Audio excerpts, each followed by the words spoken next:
بلکہ وہ ایسی چیز کی تکذیب کرنے لگے جس کو اپنے احاطہ علم میں نہیں لائے، اور ہنوز ان کو اس کا آخر نتیجہ نہیں ملا۔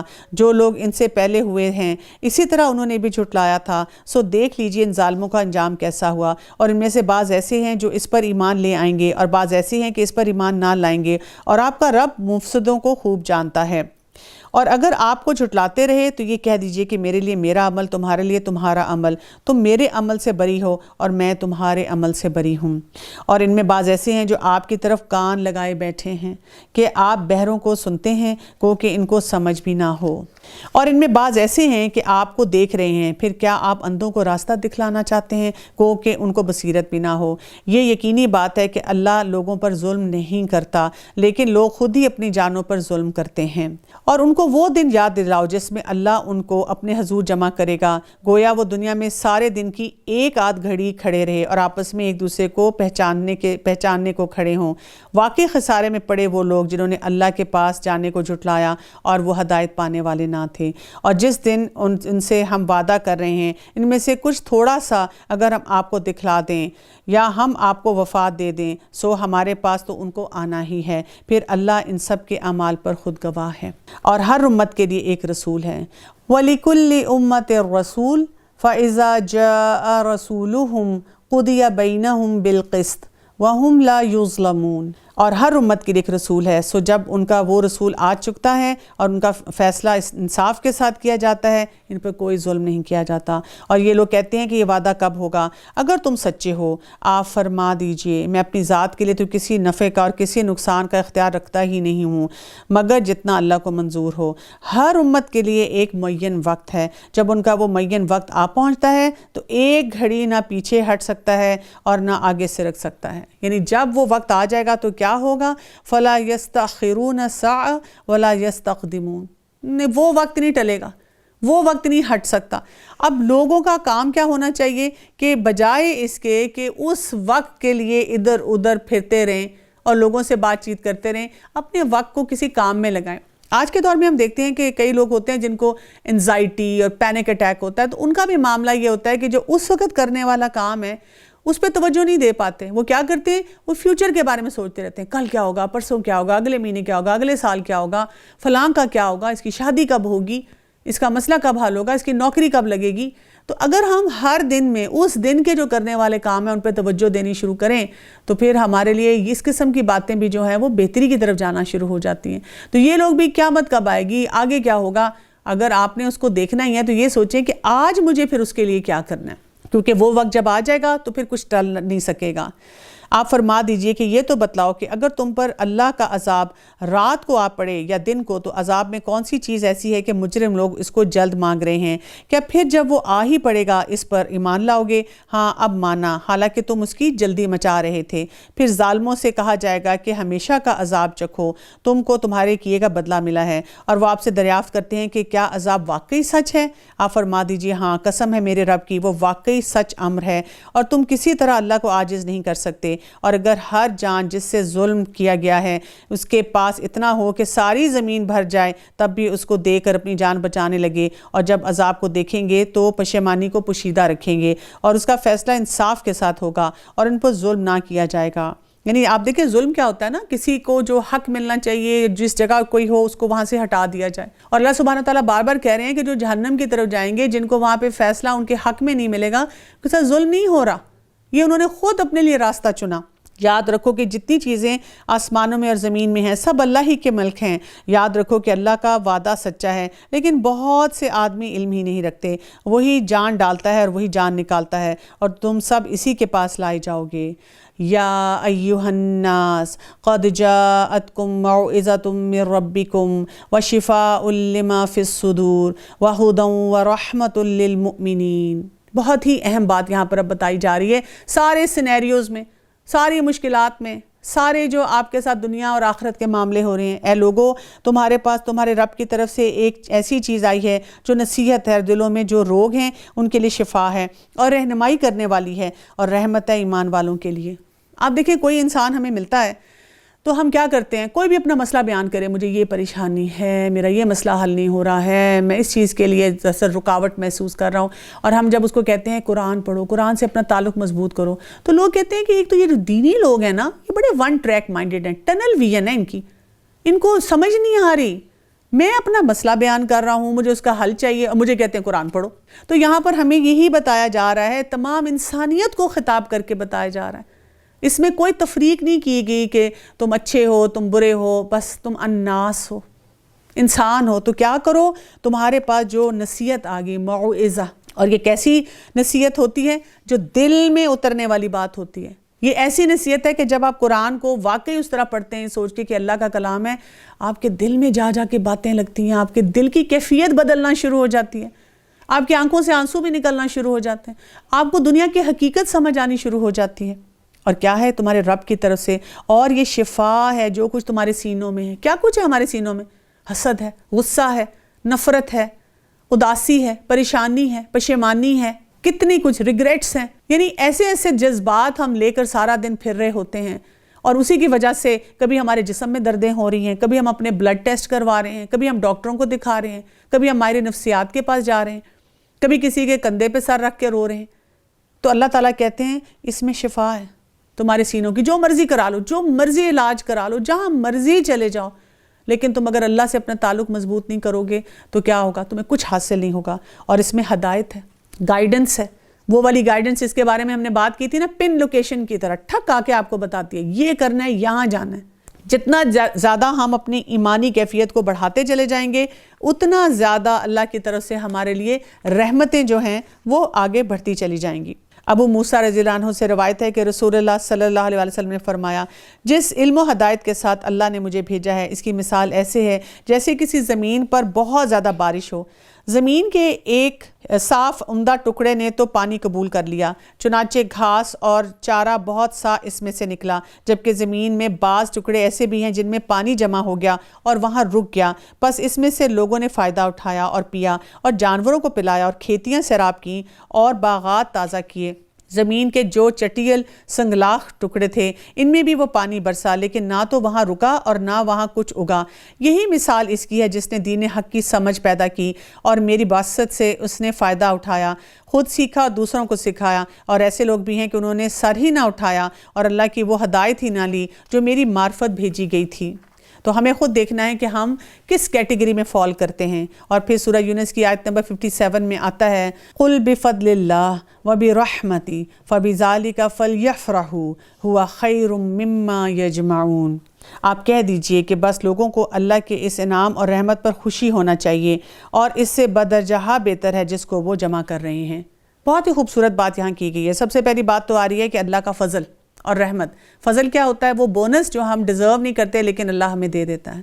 تو ہمارے پاس یہ فضل ہے اللہ تعالیٰ کا۔ اللہ تعالیٰ چاہتا تو ہمیں اس دنیا میں ایسے ہی بھیج دیتا اور ہمیں کہتا کہ خود سے ایکسپلور کرو۔ ہمیں تو بھی لگتا ہے نا کہ بہت اچھی بات ہے ہم خود سے سوچتے اور اللہ تک پہنچتے، یہ تو ہماری سوچ کو شاید ریسٹرکٹ کیا جا رہا ہے، لیکن حقیقت یہ ہے کہ اللہ کا فضل ہے کہ اس نے ہمیں ایک اوپن بک ٹیسٹ دے دیا، ہر چیز ٹرانسپیرنٹ کر کے بتا دی۔ آخرت میں جب ہم جائیں گے تو ہمیں کسی معاملے میں یہ نہیں ہوگا کہ ہمیں نہیں پتہ، جبکہ ہم قرآن مجید پڑھنے والے ہوں۔ دوسری بات یہ کہ کیا کہا گیا کہ اس وجہ سے جب ہم اپنے قرآن سے کنیکشن کو مضبوط کرتے ہیں تو ہماری کیفیت کیا ہونی چاہیے؟ فَبِذَالِكَ فَلْيَفْرَحُوا۔ یہ جو فرح، خوشی سے پھولے نہ سمانا، جیسے کسی انسان کو کوئی خزانہ مل جائے، کوئی بڑی اچھی جاب مل جائے، کوئی بڑا اچھا سٹیٹس مل جائے، کسی کی لاٹری نکل آئے، کسی کو کچھ بھی ایسی کامیابی ہو تو ہم بھاگے بھاگے کسی کے پاس آتے ہیں، بہت سپر ایکسائٹمنٹ میں اس کو کہتے ہیں تمہیں پتہ ہے مجھے کیا حاصل ہوا۔ اس کے مقابلے میں جب ہم قرآن مجید کو پڑھتے ہیں تو ہم کئی دفعہ کیا کرتے ہیں، ہم کہتے ہیں ہاں سمجھ تو بہت اچھی آتی ہے لیکن 2 گھنٹے بیٹھنا پڑتا ہے، کمر دکھنا شروع ہو جاتی ہے، تھکن ہونا شروع ہو جاتی ہے، نیند آنا شروع ہو جاتی ہے۔ تو ہمیں قرآن مجید سے اپنے تعلق کو مضبوط کرتے ہوئے بھی یہی سپر ایکسائٹمنٹ اپنے اندر لانی ہے کہ ہم پھولے نہ سمائے خوشی سے کہ یہ رمضان ہمارا قرآن کے ساتھ گزرا۔ ہم دن میں کتنی دفعہ قرآن مجید کو کھولتے ہیں اور اپنے تعلق اس سے مضبوط کرتے ہیں۔ ہم ایسی مجالس میں بیٹھتے ہیں جہاں پہ قرآن کی تعلیم دی جاتی ہے، ہمارے اندر یہی احساس ہونا چاہیے، کیوں؟ ہوا خیر مما یجمعون، یہ ہر اس چیز سے بہتر ہے جو ہم جمع کر رہے ہیں۔ اپنے ارد گرد نگاہیں دورائیں، آپ کے گھر میں کیا ہے، آپ کی ڈریمز کیا ہیں، آپ کیا حاصل کرنا چاہتے ہیں، اور اس کے مقابلے میں قرآن مجید کو لے آئیں سامنے، اور پھر اپنے آپ کو بتائیں کہ اگر میرا تعلق قرآن مجید سے مضبوط ہو جاتا ہے اور یہ میری زندگی میں موجود ہے، تو اگر کسی اور چیز کی کوئی کمی بھی رہ جاتی ہے تو اٹ از نتھنگ، اس کے مقابلے میں وہ کچھ ویلیو نہیں رکھتی۔ آپ کہہ دیجئے کہ یہ تو بتاؤ کہ اللہ نے تمہارے لیے جو کچھ رزق بھیجا تھا، پھر تم نے اس کا کچھ حصہ حرام اور حلال قرار دے دیا۔ آپ پوچھیے کہ کیا تم کو اللہ نے حکم دیا تھا یا اللہ پر افطرا ہی کرتے ہو؟ اور جو لوگ اللہ پر جھوٹی افطرا باندھتے ہیں، ان کا قیامت کی نسبت کیا گمان ہے؟ واقعی لوگوں پر اللہ تعالیٰ کا بڑا ہی فضل ہے، لیکن اکثر لوگ قدر نہیں کرتے۔ اور آپ جس حال میں ہو اور قرآن میں سے جو کچھ بھی سنتے ہو اور پڑھتے ہو اور جو کام بھی کرتے ہو، ہم کو سب کی خبر ہے۔ جب تم اس کام میں مشغول ہوتے ہو اور آپ کے رب سے کوئی چیز ذرہ برابر بھی غائب نہیں، نہ ہی زمین میں اور نہ ہی آسمان میں، اور نہ کوئی چیز اس سے چھوٹی اور نہ کوئی چیز بڑی، مگر یہ سب کتاب مبین میں موجود ہے۔ یاد رکھو، اللہ کے دوستوں پر نہ کوئی اندیشہ ہے اور نہ ہی وہ غمگین ہوں گے، اور وہ ہیں جو ایمان لائے اور برائیوں سے پرہیز کرتے ہیں۔ ان کے لیے دنیا کی زندگی میں بھی اور آخرت میں بھی خوشخبریاں ہیں۔ اللہ تعالیٰ کی باتوں میں کچھ فرق نہیں ہوتا، اور یہی بہت بڑی کامیابی ہے۔ آپ دیکھیں کہ ہم بار بار جب بھی اللہ تعالیٰ کے ساتھ تقویٰ کی بنیاد پر اور اللہ کے سسٹم، اللہ کے قانون کی بنیاد پر اپنا تعلق بہتر کرنے کی بات آتی ہے یا اس سسٹم کو فالو کرنے کی بات آتی ہے، وہاں پہ اللہ سبحانہ تعالیٰ کہتے ہیں هو الفوز العظیم، بہت بڑی کامیابی اس کو کہا جاتا ہے، الٹیمیٹ کامیابی جو ہے اس کو کہا جاتا ہے، کیونکہ ہماری اس دنیا میں رہتے ہوئے کامیابی کے معیار جو ہے بڑے فرق ہیں۔ میرا گھر بن جائے نا، میرے بچوں کی شادی ہو جائے نا، وہ سیٹ ہو جائے نا، نوکریاں اچھی مل جائے نا، ڈگریاں اچھی مل جائے نا، یہ کامیابی ہے۔ ہمیں کوئی فلاں جگہ پہ ایک جو ہے وہ سٹیٹس مل جائے نا، ہمیں فلاں جگہ کی کوئی سٹیزن شپ مل جائے نا، تو یہ کامیابی ہے۔ جبکہ اللہ سبحانہ تعالیٰ کیا بتاتے ہیں؟ قرآن سے تعلق کو مضبوط کرنا، قرآن کے مطابق زندگی گزارنا، یہ اصل کامیابی ہے۔ ابو موسیٰ رضی اللہ عنہ کہتے ہیں کہ اللہ کے رسول صلی اللہ علیہ وسلم نے ارشاد فرمایا، جو مومن قرآن پڑھتا ہے اس کی مثال سنگترے کی سی ہے جس کی خوشبو بھی عمدہ ہے اور مزہ بھی بہت اچھا ہے، اور جو مومن قرآن نہیں پڑھتا اس کی مثال کھجور کی سی ہے کہ اس کی خوشبو تو نہیں آتی، البتہ اس کا ذائقہ میٹھا ہوتا ہے، اور جو منافق قرآن پڑھتا ہے اس کی مثال خوشبودار پھول کی سی ہے، اس میں خوشبو تو ہوتی ہے لیکن اس کا مزہ کڑوا ہوتا ہے، اور جو منافق قرآن نہیں پڑھتا اس کی مثال اندرائن کی سی ہوتی ہے کہ اس کی خوشبو بھی نہیں ہوتی اور اس کا مزہ بھی کڑوا ہوتا ہے۔ اگر آپ کبھی بچوں کو موٹیویٹ کرنا چاہیں گھر میں کہ ہم بچوں قرآن پڑھیں، قرآن سے اپنے تعلق کو مضبوط کریں، تو یہ جو ہم سورہ یونس میں سارا سلسلہ پڑھ رہے ہیں آیات کا کہ کس کس طرح سے اللہ کا فضل ہے، سینوں کی ہماری شفا ہے، پھر یہ تمام ان چیزوں سے بہتر ہے جو جمع کرتے ہیں۔ آپ میٹیریلزم کے خلاف بھی اس پہ بات کر سکتے ہیں، ان کو بتا سکتے ہیں کہ کیا ہماری پرائرٹیز ہونی چاہیے، اور اس کے ساتھ اس حدیث کو بھی بچوں کے سامنے ایکسپلین کر سکتے ہیں۔ باقاعدہ آپ یہ کچھ چیزیں سامنے رکھ کے بچوں کو ایکسپیرینس کروا سکتے ہیں کہ ایک انسان جو ہے، ایک مومن جو ہوتا ہے، جب وہ قرآن سے اپنے تعلق کو مضبوط کرتا ہے تو کس قدر اس کے اندر خوبصورتی جو ہے وہ بڑھتی چلی جاتی ہے۔ اور آپ کو ان کی باتیں غم میں نہ ڈالیں، تمام تر غلبہ اللہ ہی کے لیے ہے، وہ سنتا اور جانتا ہے، هو السمیع العلیم۔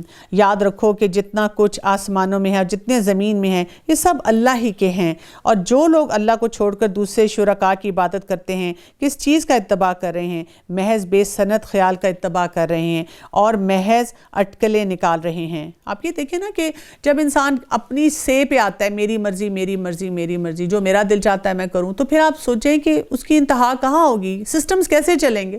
کسی بھی جگہ پہ سسٹم کب چلتا ہے؟ جب ایک قانون رائج ہوتا ہے اور تمام لوگ اس کو فالو کرتے ہیں، اور جہاں پر بھی آپ دیکھیں گے کہ سسٹم ایسا ہے یا تو بنا نہیں ہوا یا بنا ہوا ہے لیکن ہر شخص اپنی مرضی چلاتا ہے، تو وہاں پر کیوس جو ہوتا ہے وہ زیادہ بڑھ جاتا ہے۔ وہ ایسا ہے جس نے تمہارے لیے رات بنائی تاکہ تم اس میں آرام کرو، اور دن بھی اس طور پر بنایا کہ دیکھنے بھالنے کا ذریعہ ہے، تحقیق اس میں دلائل ہیں ان لوگوں کے لیے جو سنتے ہیں۔ تو یہاں پر کیا بات ہوئی؟ هو الذی جعل لکم اللیل لتسکنوا فیہ والنہار مبصرا، کہ رات کو سکون کے لیے بنایا، اور رات کو کیا ہوتا ہے؟ ہماری تو پارٹی لائف شروع ہو جاتی ہے، ہماری تو انٹرٹینمنٹ کے ذریعے سارے کھل جاتے ہیں، ہمیں تو مزہ ہی رات کو آتا ہے کچھ بھی کام کرنے میں، گھومنے پھرنے میں، ہلا گلا کرنے میں، جبکہ ہمارا جسم بھی چیخ چیخ کر ہمیں بتا رہا ہوتا ہے یہ سونے کا وقت ہے، اس وقت سو جاؤ۔ آن لائن گیمنگ بھی لوگ اسی وقت کر رہے ہوتے ہیں، سوشل میڈیا پہ بھی بڑے ایکٹیو ہوئے ہوتے ہیں، اور مووی نائٹس بھی چل رہی ہوتی ہیں، اور بہت سے سلوگنز بھی ہمیں دنیا میں نظر آتے ہیں جو کہتے ہیں جو جی چاہتا ہے کرو، ساری رات جاگو، ساری رات جو ہے انجوائے کرو زندگی کو۔ لیکن اللہ نے رات کو سکون کے لیے بنایا، اور آپ دیکھیں کہ جو اس سکون کو اختیار نہیں کرتا اور اس کی سلیپ ڈسٹربنس ہوتی ہے، نیند اس کی پوری نہیں ہوتی، تو اس سے کتنے نفسیاتی مسائل جو ہیں جنم لے رہے ہیں۔ اور پھر دن کو کس لیے بنایا ہے؟ دن کو بنایا ہے مبصرہ، کہ دن میں تم آگے سے کام کرو، اپنے معاش کی طرف جاؤ، آگے بڑھو۔ لیکن جو لوگ سارا دن سوتے رہیں اور پھر شام کو ان کی صبح ہو، تو آپ مجھے بتائیں کہ انہوں نے پورے سسٹم کو ہی بدل دیا۔ ان فی ذالک لآیات لقوم یسمعون، لیکن جو سنے گا تو اس کو یہ بات سمجھ آئے گی نا، وہ قوم سمجھنے کی کوشش کرے گی۔ وہ کہتے ہیں کہ اللہ اولاد رکھتا ہے، سبحان اللہ، وہ تو کسی کا محتاج نہیں، اسی کی ملکیت ہے جو کچھ آسمانوں میں ہے اور جو کچھ زمین میں ہے، اور تمہارے پاس اس پر کوئی دلیل نہیں۔ کیا اللہ کے ذمہ ایسی باتیں لگاتے ہو جس کا تم کو علم ہی نہیں ہے؟ یعنی ہم نے کیسے اس قسم کی باتیں اللہ تعالیٰ کے بارے میں کہہ دی؟ عبداللہ بن عباس رضی اللہ عنہ سے روایت ہے کہ رسول اللہ صلی اللہ علیہ وسلم نے فرمایا، ابن آدم مجھے جھٹلاتا ہے، حالانکہ اسے یہ زیب نہیں دیتا، اور وہ مجھے گالیاں دیتا ہے، حالانکہ اسے یہ نہیں کرنا چاہیے۔ اس کا جھٹلانا تو یہ ہے کہ وہ یہ خیال کیے بیٹھا ہے کہ میں اسے مار ڈالنے کے بعد پھر زندہ کرنے پر قادر نہیں ہوں، اور اس کا مجھے گالیاں دینا یہ ہے کہ وہ میری اولاد بتاتا ہے، حالانکہ میں پاک ہوں، بلند و بالا ہوں اس سے کہ میری اولاد یا بیوی ہو۔ تو اللہ سبحانہ تعالیٰ کو بہت غیرت آتی ہے جب کوئی بھی اس قسم کی بات کرتا ہے۔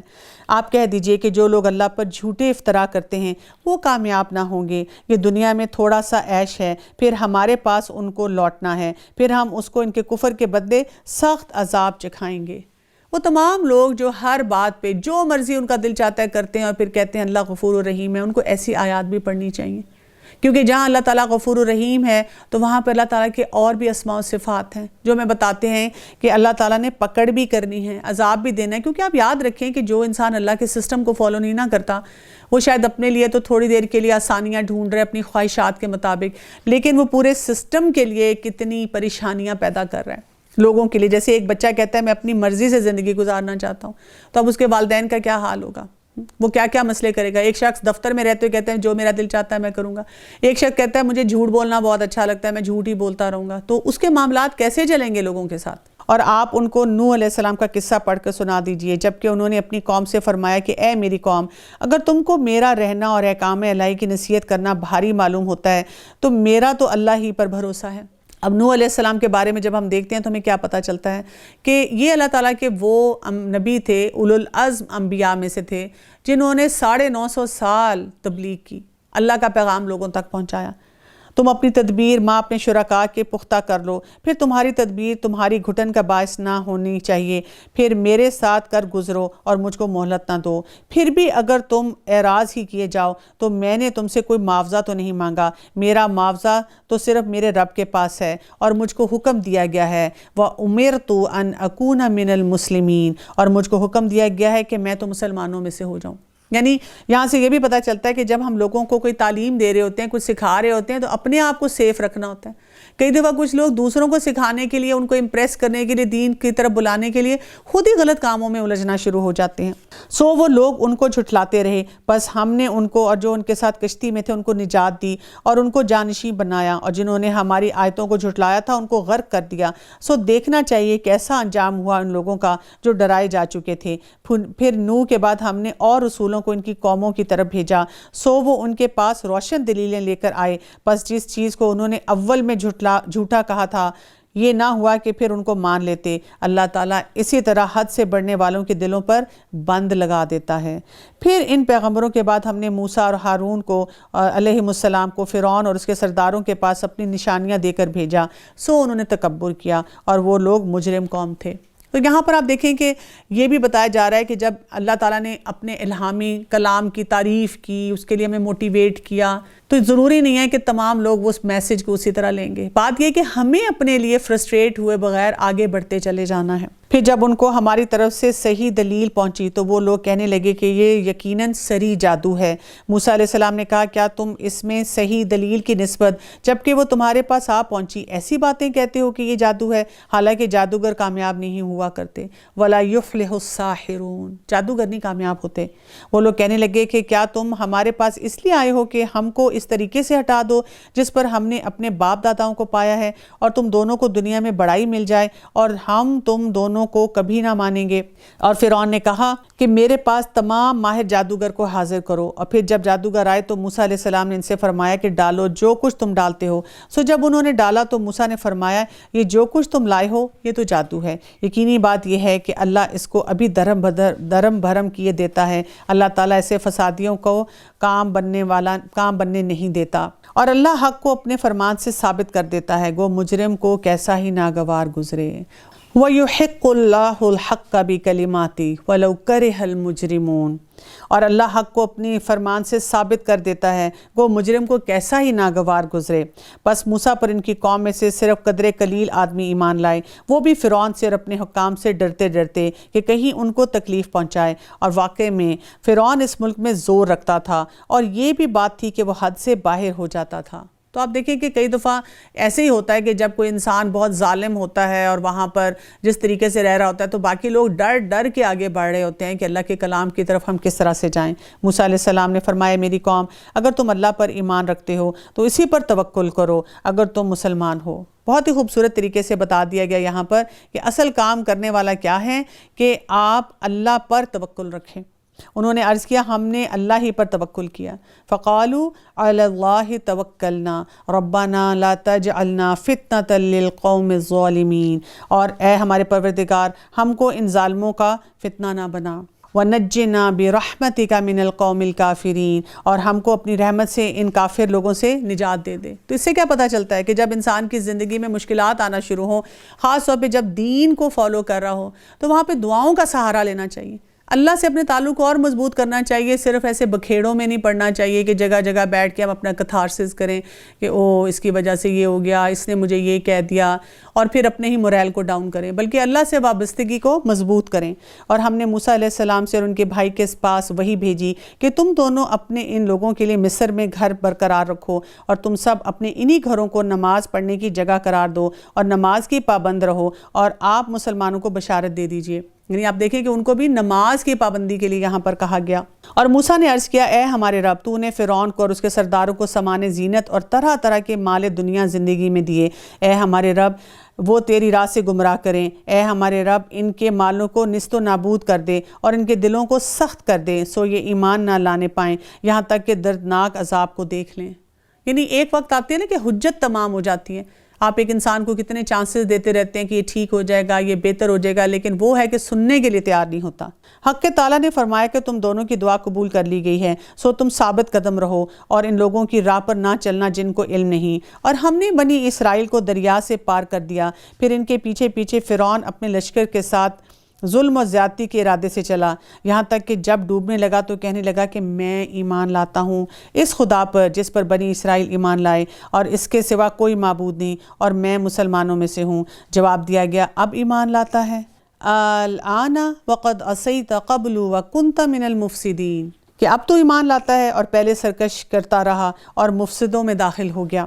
سو آج ہم صرف تیری لاش کو نجات دیں گے تاکہ تو ان کے لیے نشان عبرت ہو جو تیرے بعد ہیں، اور حقیقت یہ ہے کہ بہت سے آدمی ہماری نشانیوں سے غافل ہیں۔ اور ہم دیکھتے ہیں کہ فرعون کی ممی جو ہے اس وقت پریزروڈ حالت میں موجود ہے ان کے میوزیمز میں، جن کو جا کر بہت سے لوگ دیکھتے ہیں، لیکن اصل بات جو یاد رکھنے کی ہے کہ کیا وہ عبرت کی نگاہ سے دیکھتے ہیں؟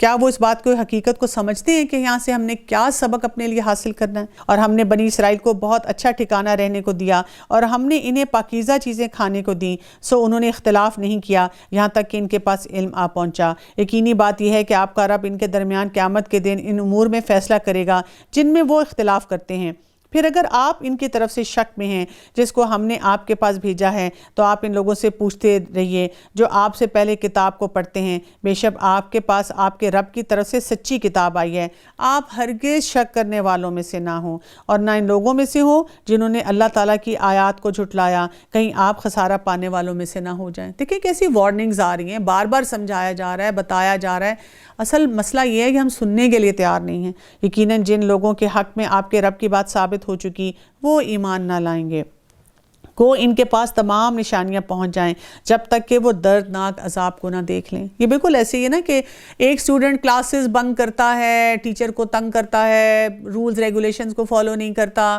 تو ٹیچر پہلے ہی بتا دیتی ہے کہ اس نے نہیں پاس ہونا، یہ نہیں کچھ کرنے والا، کیونکہ آپ کا ٹریک ریکرڈ جو ہے وہ بتا دیتا ہے کہ آپ کس ڈائریکشن میں جا رہے ہیں۔ چنانچہ کوئی بستی ایمان نہ لائی کہ ایمان لانا ان کو نافع ہوتا سوائے یونس کی قوم کے، جب وہ ایمان لے آئے تو ہم نے رسوائی کے عذاب کو دنیا کی زندگی میں ان پر سے ٹال دیا اور ان کو ایک خاص وقت تک کے لیے دنیا کی زندگی کا فائدہ اٹھانے دیا۔ اور اگر آپ کا رب چاہتا تو تمام روئے زمین کے لوگ سب کے سب ایمان لے آتے، تو کیا آپ لوگوں پر زبردستی کر سکتے ہیں یہاں تک کہ وہ مومن ہی ہو جائیں؟ حالانکہ کسی شخص کا ایمان لانا اللہ کے حکم کے بغیر ممکن نہیں، اور اللہ تعالیٰ نے بے عقل لوگوں پر گندگی ڈال دیتا ہے۔ آپ کہہ دیجئے کہ تم غور کرو کہ کیا کیا چیزیں آسمانوں میں اور زمین میں ہیں، اور جو لوگ ایمان نہیں لاتے ان کو نشانیاں اور دھمکیاں کچھ فائدہ نہیں پہنچاتی۔ دیکھتے ہی نہیں ہے، جو انسان کہے کہ نہیں مجھے کچھ نظر ہی نہیں آ رہا۔ جیسے آپ دیکھیں بچوں کے سامنے کھانے کی ٹیبل پر اتنا کچھ رکھیں، وہ کہتے ہیں کیا ہے، اور آپ کے بیٹا اللہ کتنی نعمتیں، کہتے ہیں کیا ہے، دال ہے، سبزی ہے، اور کیا ہے، پانی ہے، ہمیں تو یہ نہیں چاہیے۔ تو جب آپ اس ڈائریکشن میں، اس فوکس کی طرف نہ، آپ اپنی کوئی تربیت ہی نہ کرنے چاہتے ہو، تو پھر آپ کو کیسے کچھ نظر آئے گا؟ وہ لوگ صرف ان لوگوں سے واقعات کا انتظار کر رہے ہیں جو ان سے پہلے گزر چکے ہیں۔ آپ فرما دیجئے کہ اچھا تو انتظار میں رہو، میں بھی تمہارے ساتھ انتظار کرنے والوں میں سے ہوں۔ پھر ہم نے اپنے پیغمبروں کو اور ایمان لانے والوں کو بچا لیتے ہیں، اور اسی طرح ہمارا ذمہ ہے ہم ایمان والوں کو بھی نجات دے دیتے ہیں۔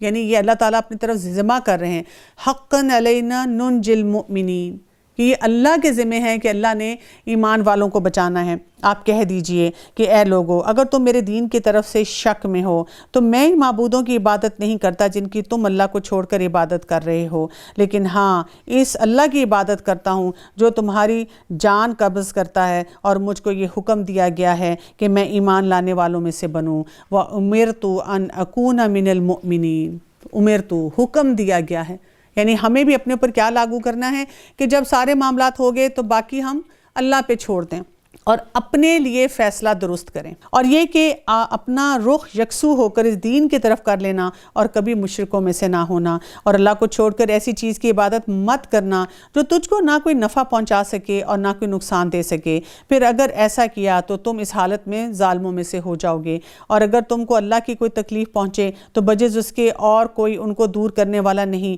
اور اگر وہ تم کو کوئی خیر پہنچانا چاہیں تو اس کے فضل کو کوئی ہٹانے والا نہیں۔ وہ اپنا فضل اپنے بندوں میں سے جس پر چاہے نچھاور کرتا ہے، اور وہ بڑی ہی رحمت والا ہے۔ اب آپ دیکھیں کہ یہاں پر بھی کتنی خوبصورت بات کی جا رہی ہے نا اللہ تعالیٰ کے بارے میں، کہ اگر اللہ تعالیٰ نے کوئی مشکل رکھی ہے ہمارے لیے، اور وہ بھی ہمارے درجات کو بلند کرنے کے لیے، ہماری تربیت کے لیے، ہماری بہتری کے لیے، ہماری زندگی میں کوئی ٹھہراؤ لانے کے لیے، کہ ہم دنیا کی حقیقت کو سمجھیں، تو کوئی دور نہیں کر سکتا، اور کوئی بھلائی ہمیں ملنا چاہے تو اس کو بھی کوئی دور نہیں کر سکتا۔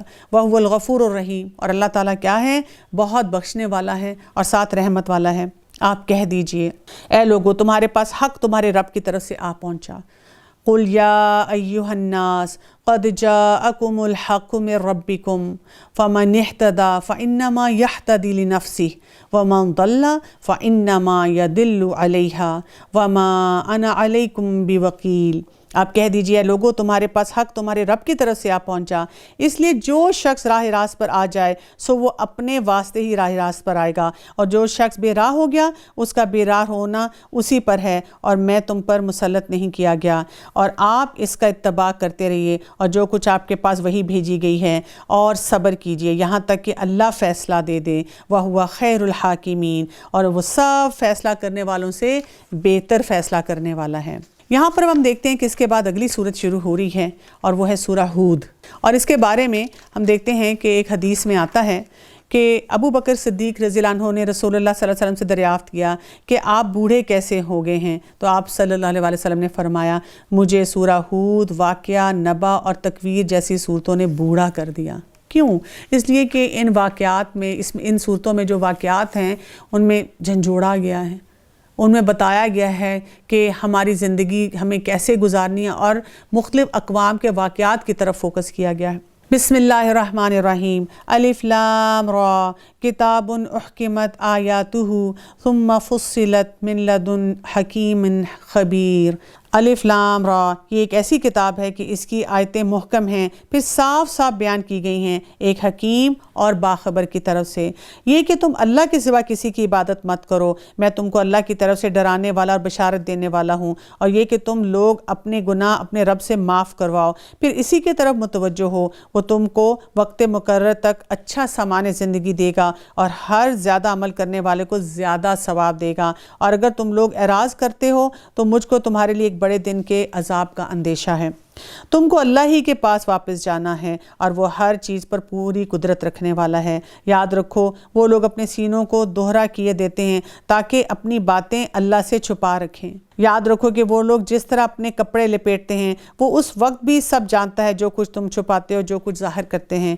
بالیقین وہ لوگوں کے اندر کی باتوں کو جانتا ہے۔ انہ علیم بذات الصدور۔ تو اللہ تعالیٰ سے کوئی بھی معاملہ جو ہے وہ چھپا نہیں ہوا۔ وآخر دعوانا ان الحمد للہ رب العالمین، سبحانک اللہم وبحمدک، اشہد ان لا الہ الا انت، استغفرک واتوب الیک۔ السلام علیکم ورحمۃ اللہ وبرکاتہ۔